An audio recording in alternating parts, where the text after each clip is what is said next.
여기가 폴란드 맞나요? 그렇게 말한 건 저였어요. 제 눈앞에 펼쳐진 건 말도 안 되는 광경이었거든요. 폴란드 중학생들이 쉬는 시간에 서로 한국어로 대화하고 있었어요. 점심 뭐 먹을 거야? 너 어제 드라마 봤지? 그것도 발음이 거의 원어민급이었습니다. 처음엔 귀를 의심했죠. 누가 시켰나? 방송 촬영인가? 그런데요, 그게 아니었습니다. 이 아이들은 진짜로 자발적으로 그리고 진심으로 한국어를 사랑하고 있었어요. 그날부터였습니다. 이건 그냥 유행이 아니야. 제가 믿던 교육의 기준, 문화의 경계선, 그리고 한나라 언어가 가질 수 있는 힘에 대해 다시 생각하게 된 건요. 오늘의 사연 시작하기 전에 구독과 좋아요 버튼 꾹 눌러주시면 영상 제작에 큰 힘이 됩니다. 몇 년 전 우리 학교에 이상한 소문이 돌기 시작했어요. 한국어를 제2외국어로 채택한다더라. 처음엔 다들 웃었죠. 프랑스어도 겨우 배우는데 웬 한국어냐고요. 전 솔직히 말도 안 된다고 생각했습니다. 우리 같은 작은 마을 학교에서 동양의 언어라니요. 교사회의에서도 의견이 분분했어요. 대부분은 실용성이 떨어진다며 반대했죠. 그런데 상황을 바꾼 인물이 나타났습니다. 바르샤바 대학교 한국학과 출신의 마고자타 선생님이 우리 학교에 부임한 거예요. 마고자타는 서울에서 3년간 유학한 경험이 있는 진짜 한국통이었습니다. 첫날부터 아이들의 호기심을 사로잡았어요. 쉬는 시간마다 아이들이 마고자타 주변에 모여들었죠. 한국은 정말 드라마처럼 멋진가요? K-팝 아이돌들은 실제로도 그렇게 잘생겼나요? 아이들의 질문이 끝없이 이어졌습니다. 마고자타는 단순히 K-팝과 드라마만 이야기하지 않았어요. 그녀는 한글의 과학성, 세종대왕의 혁신성, 한국의 역사까지 아이들에게 들려주었죠. 특히 인상적이었던 건 마고자타의 열정이었어요. 그녀는 한국어를 가르치는 것이 단순한 직업이 아닌 사명처럼 여겼습니다. 한글은 세계에서 가장 과학적인 문자예요. 이건 배우는 게 아니라 발견하는 거죠. 그런 말을 들으니 저도 모르게 호기심이 생겼어요. 처음에는 방과 후 동아리 활동으로 시작되었습니다. 10명 남짓한 아이들이 모여 한글 자음과 모음을 배우기 시작했어요. 마고자타는 독특한 방식으로 수업을 진행했죠. 한글을 그림처럼 설명했거든요. 기역은 혀가 목구멍을 막는 모양, 니은은 혀가 윗잇몸에 닿는 모양이에요. 아이들은 그 설명에 완전히 매료되었습니다. 한 달 만에 놀라운 일이 일어났어요. 동아리 인원이 2배로 늘었죠. 아이들은 자발적으로 한글 쓰기 연습을 해왔고 심지어 서로 한국어로 인사를 나누기 시작했습니다. 안녕하세요. 가 교실에서 흔하게 들리는 인사말이 되었어요. 학부모들도 호기심을 보이기 시작했습니다. 몇몇은 아이들이 집에서 한국 드라마를 보며 대사를 따라 한다고 전화해 왔어요. 그리고 마침내 역사적인 순간이 왔습니다. 학교 교장 선생님이 저를 포함한 교사들을 불러 모았어요. 다음 학기부터 한국어를 정규 과목으로 채택하겠습니다. 그 말에 몇몇 교사들은 눈을 동그랗게 뜨며 반대했지만 이미 결정된 사안이었죠. 학부모들의 요청과 아이들의 열정을 무시할 수 없었던 겁니다. 그날 집에 돌아가는 길 교정에서 들려오는 소리에 발걸음을 멈췄어요. 몇몇 아이들이 모여 서툴지만 진지하게 한국어로 대화하고 있었거든요. 그 순간 깨달았습니다. 이건 단순한 교육과정의 변화가 아니라 우리 학교, 아니 우리 마을 전체를 바꾸기 시작한 첫 순간이었어요. 저는 폴란드어 교사지만 한국어 수업이 궁금해 몰래 들여다보게 됐어요. 교실 뒤편에 살짝 서서 지켜보는데 제 예상과는 완전히 달랐습니다. 아이들이 딱딱한 교과서가 아닌 노트북 화면을 보며 열중하고 있었거든요. 화면 속에는 한국 드라마가 재생되고 있었죠. 오늘은 이상한 변호사 우영우 5화에 나오는 대화를 배워볼게요. 마고자타가 말했습니다. 아이들은 흥미진진한 표정으로 화면을 주시했어요. 드라마 속 주인공이 법정에서 또박또박 말할 때마다 아이들은 받아적기 바빴습니다. 그리고 영상이 끝나자 2명씩 짝을 지어 대사를 따라했어요. 변호사님, 이 사건에 대해 어떻게 생각하시나요? 네, 그러시군요. 제가 한번 검토해 보겠습니다. 서툴지만 진지하게 대사를 주고받는 모습이 정말 놀라웠어요. 평소에 말수가 적던 토마시까지도 열심히 참여하고 있었죠. 마고자타는 단순히 대사만 외우게 하는 게 아니었어요. 이 표현이 왜 공손하게 들리는지 아나요? 한국어에는 존댓말과 반말이 있어서 상대방에 따라 말투가 달라지거든요. 아이들은 고개를 끄덕이며 진지하게 들었어요. 문화적 배경까지 함께 배우고 있었던 겁니다. 특히 인상 깊었던 건 시험 방식이었어요. 필기 시험이 아닌 실제 대화 능력을 평가했거든요. 마고자타는 상황을 제시하고 아이들이 적절한 한국어 표현으로 대응하는지 보았습니다. 식당에서 음식을 더 달라고 할 때는 어떻게 말할까요? 그러면 아이들은 더 주세요라고 대답하는 식이었죠. 한 번은 수업 후에 12살 안나가 제게 다가왔어요. 눈을 반짝이며 말했죠. 선생님, 한글은 외워야 하는 글자가 아니라 조립하는 퍼즐 같아요. 미음, 이응, 니은 같은 걸 합치면 새로운 글자가 되거든요. 순간 섬뜩한 기분이 들었어요. 이 아이가 단순히 흥미로 배우는 게 아니라 언어의 구조를 이해하고 있다는 사실에 놀랐거든요. 그날 교무실에서 마고자타에게 물었어요. 왜 교과서 대신 드라마를 써요? 그녀는 웃으며 대답했습니다. 살아있는 언어를 배우려면 살아있는 교재가 필요하죠. 드라마는 실제 한국인들이 쓰는 표현이 담겨 있어요. 게다가 아이들이 좋아하니 집중도도 높고요. 마고자타의 수업은 점점 유명해졌어요. 다른 반 아이들까지 들여다보기 시작했고 심지어 옆 학교 교사들도 방문해 교수법을 배워갔습니다. 저도 몰래 한글 자음과 모음을 공부하기 시작했어요. 가나다라를 쓰면서 묘한 성취감을 느꼈죠. 놀라운 일은 또 있었어요. 3개월 만에 아이들이 간단한 일기를 한글로 쓰기 시작한 겁니다. 오늘 학교에서 수학 시험을 봤어요. 어려웠지만 열심히 했어요. 이런 문장들을 서툴지만 정성스럽게 쓰는 모습을 보며 이 아이들이 정말로 이 언어에 빠져들고 있다는 걸 실감했죠. 한 학기가 지나자 복도에서는 종종 한국어 대화가 들렸어요. 안녕, 오늘 기분 어때? 좋아, 근데 숙제가 너무 많아. 처음엔 이상하게 들렸지만 어느새 그것이 우리 학교의 새로운 일상이 되었습니다. 폴란드 땅에서 자라난 작은 한국어의 씨앗이 어떻게 자랄지 그때는 아무도 예상하지 못했어요. 2023년 여름 바르샤바 대학교에서 폴란드 미래세대와의 문화동행이라는 행사가 열렸어요. 교육부와 문화체육관광부가 공동으로 주최한 공식 행사였죠. 저는 우리 학교를 대표해 학생 5명을 데려갔습니다. 안나, 마테우시, 카롤리나, 아냐, 그리고 야쿠비였어요. 행사장에 도착했을 때 아이들의 표정이 달라졌어요. 평소 장난기 가득했던 얼굴들이 갑자기 진지해졌죠. 특히 14살 아냐는 손에 쥔 종이를 계속 들여다보며 중얼거리고 있었어요. 발표 내용을 마지막으로 점검하는 것 같았습니다. 긴장돼요? 제가 물었어요. 아냐는 고개를 끄덕였지만 이내씩 웃었습니다. 괜찮아요, 선생님. 이 말은 제 마음에서 나오는 거니까요.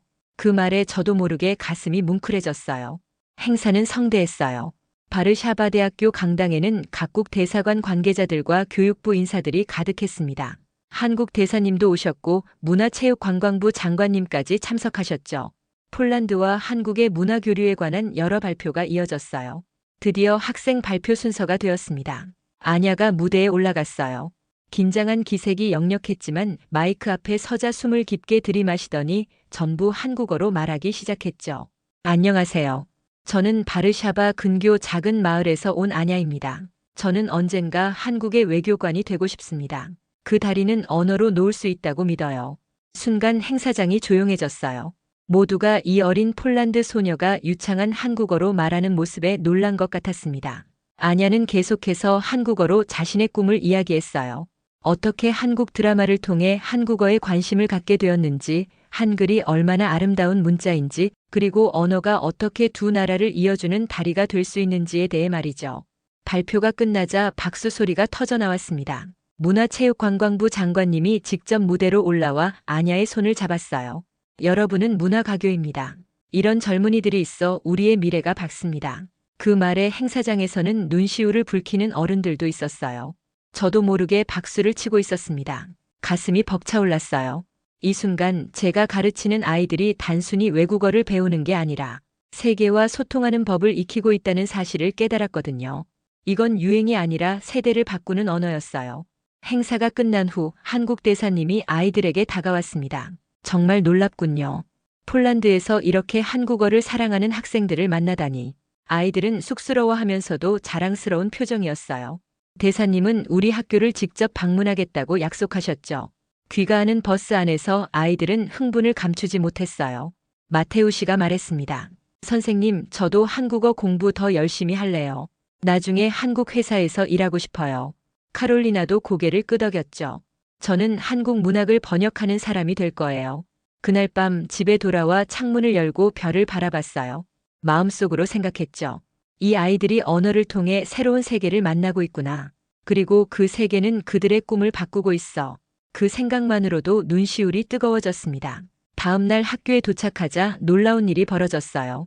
행사에 참여하지 않았던 다른 학생들까지 한국어 수업을 신청하기 시작한 겁니다.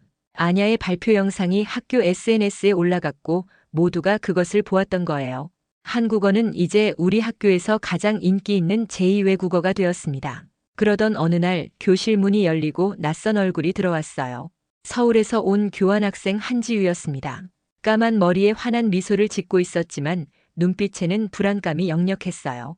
아이들은 호기심 어린 눈으로 지우를 바라봤고 교장 선생님이 간단히 소개를 마친 후 지우는 빈자리에 앉았습니다. 처음 며칠간 지우는 정말 조용했어요. 말수가 적고 항상 고개를 숙이고 다녔죠. 급식 시간에도 혼자 앉아 밥을 먹었고 쉬는 시간에는 창가에 서서 먼 하늘만 바라봤습니다. 낯선 나라에서 느끼는 외로움이 그대로 전해져 왔어요. 그런데 신기한 일이 벌어졌어요. 한국어 수업 시간이 되자 지우의 표정이 달라졌습니다. 폴란드 아이들이 서로 한국어로 인사하고 대화하는 모습을 보며 눈을 동그랗게 뜨더니 처음으로 환하게 웃었어요. 특히 마테우 씨가 저는 한국 음식 중에 떡볶이를 제일 좋아해요라고 말했을 때는 놀라움을 감추지 못했죠. 수업이 끝난 후 지우가 제게 다가왔어요. 선생님, 얘네들 서울 애들보다 발음 좋아요. 어떻게 이렇게 잘해요? 그 표정이 너무 진지해서 웃음이 나왔습니다. 지우에게 마고자타 선생님의 열정적인 지도와 아이들의 노력에 대해 이야기해 주었어요. 다음 날부터 지우가 조금씩 변하기 시작했어요.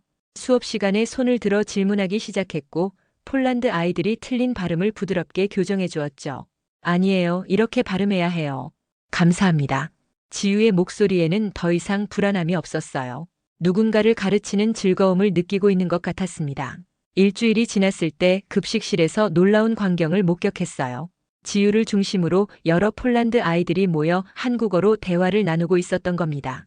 지우야, 한국에서는 어떤 과목이 제일 어려워? 수학이요. 폴란드는요? 여기도 수학이에요. 그렇게 웃음소리가 퍼져나갔죠. 한 달 후 지우는 완전히 다른 아이가 되어 있었어요. 항상 웃는 얼굴로 교실을 돌아다니며 폴란드 친구들과 어울렸고 간식도 나눠 먹었죠. 지우의 어머니께서 학교에 전화해 감사 인사를 전하셨어요. 우리 아이가 처음으로 학교 가기 싫다는 말을 하지 않아요. 정말 고맙습니다. 가장 큰 변화는 아이들에게 찾아왔어요. 실제 한국인과 소통하는 즐거움에 눈을 뜨게 된 겁니다. 아이들은 지우에게 한국의 일상에 대해 끊임없이 질문했고 지우는 그들에게 최신 유행어와 현지 표현을 가르쳐 주었어요.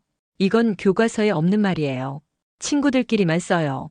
그런 비밀스러운 공유가 더 끈끈한 우정을 만들어갔죠. 어느 날 복도에서 지우와 마테우 씨가 한국어로 농담을 주고받으며 웃는 모습을 봤어요. 그때 문득 깨달았습니다. 지우가 폴란드에 온 건 단순한 우연이 아니었어요. 그 아이는 우리 학교의 생명력을 불어넣고 있었고 폴란드 아이들은 지우에게 새로운 가족이 되어주고 있었습니다. 학기 말에 지우가 고향으로 돌아가기 전 작은 송별회가 열렸어요. 카롤리나가 직접 만든 케이크에는 한글로 고마워요, 지우야라고 쓰여 있었습니다. 지우는 눈물을 글썽이며 말했어요. 한국에 돌아가면 친구들에게 폴란드 친구들 자랑할 거예요.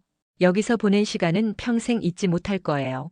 그날 밤 집으로 돌아가는 길에 생각했어요. 언어는 단순한 의사소통 도구가 아니라 마음과 마음을 잇는 다리라는 것을요. 지우와 우리 아이들이 그 다리를 함께 걸으며 경계를 넘어서는 모습을 보며 교육자로서 더 큰 사명감을 느꼈습니다. 하지만 기적 같던 그 수업에 위기가 찾아왔어요. 어느 날 교장 선생님께서 선생님들을 긴급 회의로 불렀습니다. 표정이 어둡고 진지했어요. 자리에 앉자마자 바로 말씀하셨죠. 지방 예산이 대폭 삭감되었습니다. 비필수 언어 과목 몇 개를 폐지해야 할 것 같습니다. 순간 교무실이 얼어붙었어요. 모두가 알고 있었죠. 한국어가 그 대상 중 하나라는 것을요. 가장 최근에 개설된 과목이었고 다른 유럽 언어들에 비해 비실용적이라고 여겨지는 과목이었으니까요. 마고자타는 창백한 얼굴로 서류를 들여다보고 있었어요. 그날 수업 시간 마고자타는 아이들에게 상황을 설명했습니다. 반응은 예상보다 더 격렬했어요. 몇몇 아이들은 눈물을 글썽였고 다른 아이들은 분노한 표정이었죠. 안나가 손을 들고 물었어요. 선생님, 우리가 좋아하는 걸 왜 뺏어가요? 이건 그냥 수업이 아니에요. 우리의 꿈이에요. 교실을 나오는데 복도에서 아이들이 모여 무언가를 열심히 토론하고 있었어요. 가까이 다가가 보니 놀랍게도 한국어로 대화하고 있었습니다. 우리가 뭔가 해야 해. 맞아, 포기할 수 없어. 그들의 진지한 표정에서 결의를 느낄 수 있었어요. 다음 날 아침 정말 예상치 못한 일이 벌어졌습니다. 학교 정문 앞에 학부모들이 모여 있었어요. 손에는 한국어 수업을 지켜주세요라는 팻말까지 들고 있었죠. 마테우 씨의 아버지가 대표로 나서 말했어요. 우리 아이들이 처음으로 학교 가기를 기다리는 모습을 봤습니다. 한국어가 그들에게 준 선물입니다. 부모들은 바로 행동에 나섰어요. 교육청에 탄원서를 제출하기 위한 서명 운동을 시작했죠. 놀랍게도 하루 만에 마을 주민 대부분이 서명에 동참했습니다. 서명지에는 이런 글도 있었어요. 아이들의 열정을 꺾지 마세요. 그들의 미래는 더 넓은 세계를 향해 있습니다. 가장 감동적인 순간은 아이들이 직접 한글로 탄원서를 작성했을 때였어요. 서툴지만 정성 가득한 문장들이었죠. 저희는 한국어를 사랑합니다. 이 수업은 저희에게 새로운 세상을 보여주었습니다. 부탁드립니다. 계속 배우게 해주세요. 그 편지를 읽으며 가슴이 뭉클해졌어요. 지역 신문에서도 이 소식을 다루기 시작했습니다. 작은 마을에 부는 한류 열풍, 그리고 그것을 지키려는 아이들의 싸움이라는 제목의 기사가 실렸어요. 기자는 학교를 방문해 아이들이 한국어로 대화하는 모습을 취재했고 그들의 열정에 감동받았다고 썼죠. 위기는 예상치 못한 방향으로 전개되었어요. 한국어 수업을 위협하는 상황이 오히려 그 가치를 더 선명하게 드러낸 겁니다. 아이들은 평소보다 더 열심히 공부했고 부모들은 가정에서도 한국어 학습을 지원했어요. 마을 전체가 이 작은 싸움에 동참하고 있었습니다. 교육청 관계자들이 학교를 방문한 날 아이들은 자발적으로 한국어로 작은 공연을 준비했어요. K-파프 노래에 맞춰 춤을 추고 한국어로 시를 낭송했죠. 마지막에는 모두 함께 한국어 사랑해요라고 외쳤습니다. 관계자들의 표정이 점점 부드러워지는 게 보였어요. 2주간의 불확실한 시간이 지난 후 마침내 희소식이 들려왔습니다. 교장 선생님께서 밝은 표정으로 발표하셨어요. 교육청에서 한국어 수업 지원 예산을 특별히 배정하기로 했습니다. 다음 학기에도 계속됩니다. 그 순간 교실에서 터져나온 환호성은 제가 교직 생활 20년 동안 들어본 가장 큰 기쁨의 소리였어요. 그날 저녁 마고자타와 함께 커피를 마시며 이야기했죠. 이번 일이 아이들에게 큰 교훈이 된 것 같아요. 소중한 것을 지키기 위해 목소리를 내는 법을 배웠으니까요. 마고자타는 미소 지으며 고개를 끄덕였어요. 그리고 그 목소리가 한국어였다는 게 의미 있죠. 그 사건 이후 정말 놀라운 일이 벌어졌습니다. 한국 대사관에서 연락이 온 거예요. 우리 학교의 한국어 수업 이야기가 현지 신문을 통해 한국까지 전해졌다고 합니다. 대사관 문화 담당관이 직접 학교를 방문하겠다는 내용이었어요. 방문 당일 아이들은 아침부터 들떠 있었습니다. 교실은 말끔히 정리되었고 벽면에는 아이들이 한글로 쓴 글과 그림들이 가득했어요. 마고자타는 긴장한 표정으로 계속 수업 자료를 점검하고 있었죠. 오후 2시 검은색 승용차가 학교 앞에 멈춰 섰어요. 차에서 내린 문화 담당관은 예상보다 젊고 친절한 분이었습니다. 아이들에게 반갑게 인사하시더니 한국어로 질문을 던지셨어요. 놀랍게도 아이들은 거침없이 대답했죠. 담당관의 눈빛이 점점 놀라움으로 변해갔어요. 2시간 동안 담당관은 수업을 참관하고 아이들과 대화를 나눴습니다. 떠나기 전 그는 저와 마고자타에게 놀라운 제안을 했어요. 한국 세종학당과 협력해 온라인 한국-폴란드 연결 수업을 제안하고 싶습니다. 서울의 한 고등학교와 실시간으로 소통할 수 있는 기회가 될 거예요. 일주일 후 우리는 컴퓨터실에 모였습니다. 큰 스크린에는 서울의 한 교실이 비춰졌어요. 그곳에는 우리와 비슷한 나이의 한국 학생들이 앉아 있었죠. 처음에는 두 학교 모두 어색했어요. 하지만 마고자타가 안녕하세요 여러분 이라고 말하자 서울 학생들이 환하게 웃으며 안녕하세요 폴란드 친구들 이라고 답했습니다. 그때부터 매주 금요일은 특별한 날이 되었어요. 두 학교는 한국어로 대화를 나누기 시작했죠. 여러분 잘 들립니다. 한국 음식 중에 뭐 제일 좋아하세요? 초반에는 간단한 대화였지만 점차 더 깊은 주제로 발전해 갔어요. 가장 기억에 남는 건 문화 교환 시간이었어요. 우리 아이들은 폴란드 전통 춤을 보여주었고 서울 학생들은 한국의 명절 풍습을 설명해 주었죠. 야쿠비 폴란드어로 감사합니다를 가르쳐주자 한국 학생들은 열심히 따라했어요. 그 모습은 단순한 수업이 아니라 문화의 다리가 놓이는 순간이었습니다. 한 달 후 놀라운 변화가 생겼어요. 아이들이 한국 친구들과 개인적으로 연락을 주고받기 시작한 겁니다. 카카오톡과 인스타그램을 통해 일상을 공유하고 서로의 언어를 가르쳐 주었죠. 마테우 씨는 한국 친구 민준에게 폴란드어를, 민준은 마테우 씨에게 한국어를 가르쳐 주는 방식이었어요. 프로젝트가 성공적으로 진행되자 세종학당에서 추가 지원을 제안했습니다. 한국어 교재와 디지털 학습 자료들이 우리 학교로 배송되었고 마고자타는 한국에서 추가 연수를 받을 기회도 얻었어요. 우리 학교는 폴란드 내 한국어 교육 시범학교로 지정되었습니다. 온라인 수업이 6개월째 접어들 무렵 서울 학생들이 놀라운 제안을 했어요. 다음 해 여름방학에 폴란드를 방문하고 싶다는 거였죠. 아이들은 환호성을 질렀고 즉시 계획을 세우기 시작했습니다. 어디를 구경시켜줄지, 어떤 음식을 먹을지 토론하는 모습이 정말 진지했어요. 교장 선생님께서는 이 소식을 듣고 전교생 앞에서 발표하셨습니다. 우리 학교가 이제 국제적인 교류의 장이 되었습니다. 한국어 수업을 통해 우리는 세계로 나아가고 있습니다. 그 말씀에 아이들은 자부심으로 가득 찬 표정이었어요. 그날 저녁 창문 너머로 별을 바라보며 생각했습니다. 8,000km 떨어진 두 나라의 아이들이 서로의 언어와 문화를 배우며 우정을 쌓고 있다니.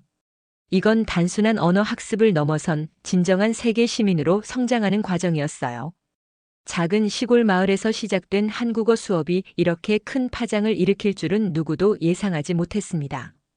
그날 수업이 끝난 뒤 지우가 제게 조용히 다가왔어요.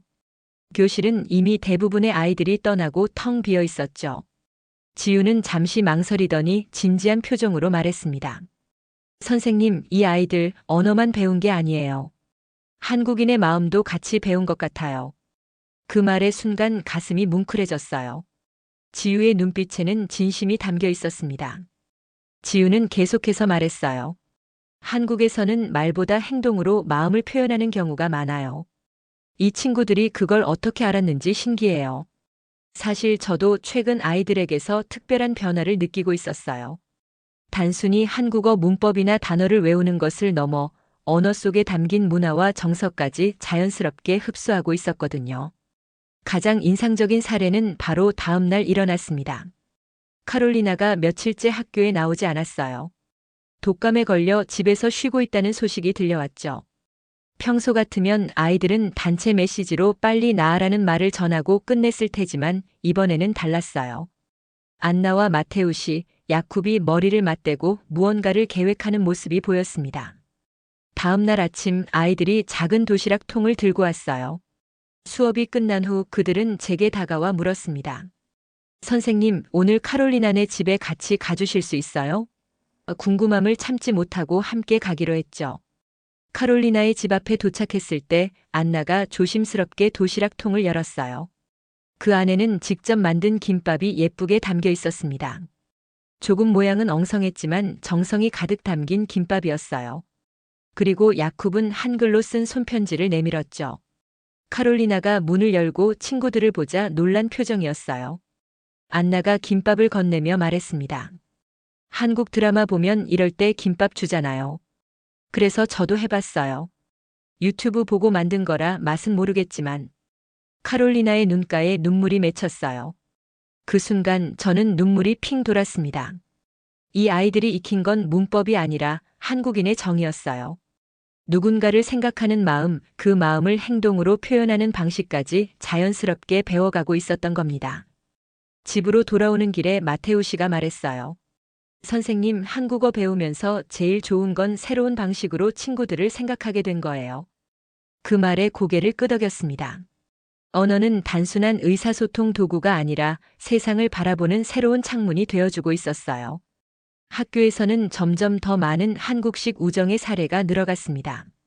시험 전날 서로 공부를 도와주는 스터디 그룹이 생겼고 생일에는 케이크와 함께 손편지를 주고받는 문화가 생겼어요. 한 번은 야쿱이 축구 시합에서 다리를 다쳤을 때 반 친구들이 모두 병원에 찾아가 응원해주기도 했죠. 마고자타는 이런 변화를 보며 행복해했어요. 아이들이 언어를 통해 정서적 지능까지 발달시키고 있네요. 이건 교과서에서 가르칠 수 없는 부분이죠. 저도 전적으로 동의했습니다. 교육자로서 이보다 더 큰 보람이 있을까 싶었어요. 학기가 끝날 무렵 학교는 한국 문화의 날 행사를 개최했습니다. 아이들은 한복을 입고 한국 음식을 만들어 나누고 K-팝 댄스를 선보였어요. 그런데 가장 인상적이었던 건 그 과정에서 보인 아이들의 배려심이었습니다.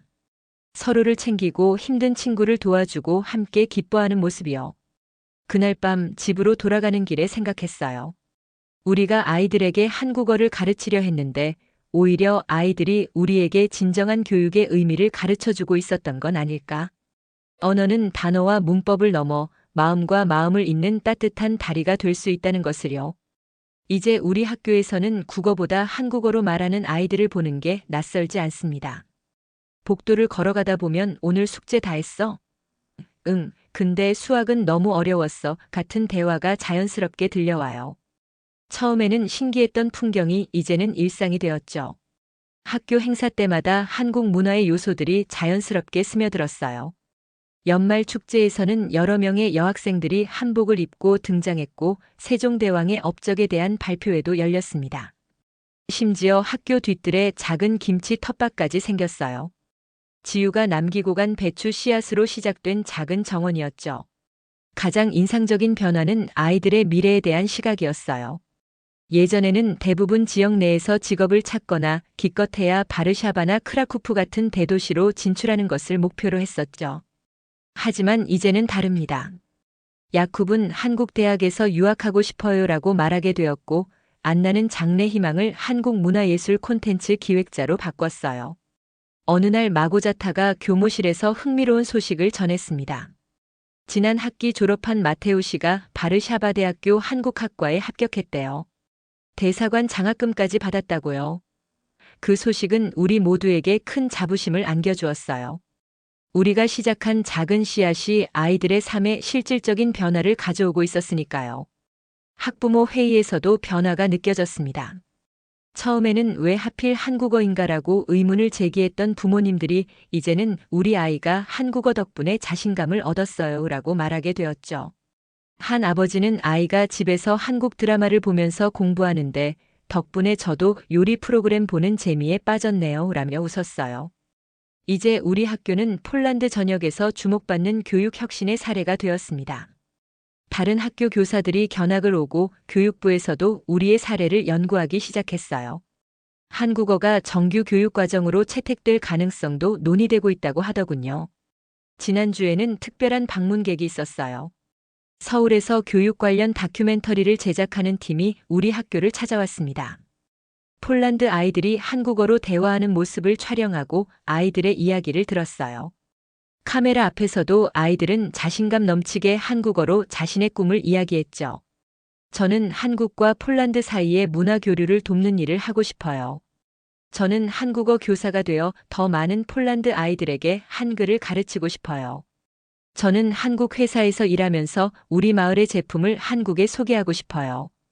그들의 말에는 단순한 호기심을 넘어선 진정한 열정이 담겨 있었어요.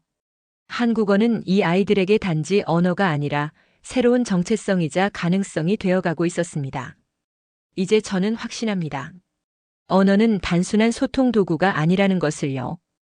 그것은 세계를 바라보는 창이자 자신을 표현하는 방식이며 무엇보다 새로운 꿈을 꾸게 하는 씨앗입니다. 우리 마을의 작은 교실에서 시작된 한국어의 씨앗은 이제 아이들의 가슴 속에서 무럭무럭 자라나고 있어요. 오늘도 교실 창문 너머로 아이들이 한국어로 대화하는 소리가 들려옵니다. 그 소리 속에는 미래가 담겨 있어요. 폴란드와 한국을 잇는 다리가 될 아이들의 밝은 미래가요. 선생님 안녕히 가세요. 하교 시간 아이들의 인사가 마음을 따뜻하게 합니다. 한국어로 전해지는 그 작은 인사가 때로는 지구 반대편까지 닿을 수 있다는 것을 이제 저는 알고 있습니다. 오늘의 사연 어떠셨나요? 작은 시골 마을에서 시작된 한국어 한 글자가 누군가의 꿈이 되고 두 나라를 잇는 다리가 되었다는 사실 참 가슴 벅차지 않으신가요? 아직 구독과 좋아요 버튼을 안 누르셨다면 부탁드릴게요. 그럼 저는 다음에 또 재미있는 사연 가지고 찾아올게요. 안녕히 계세요.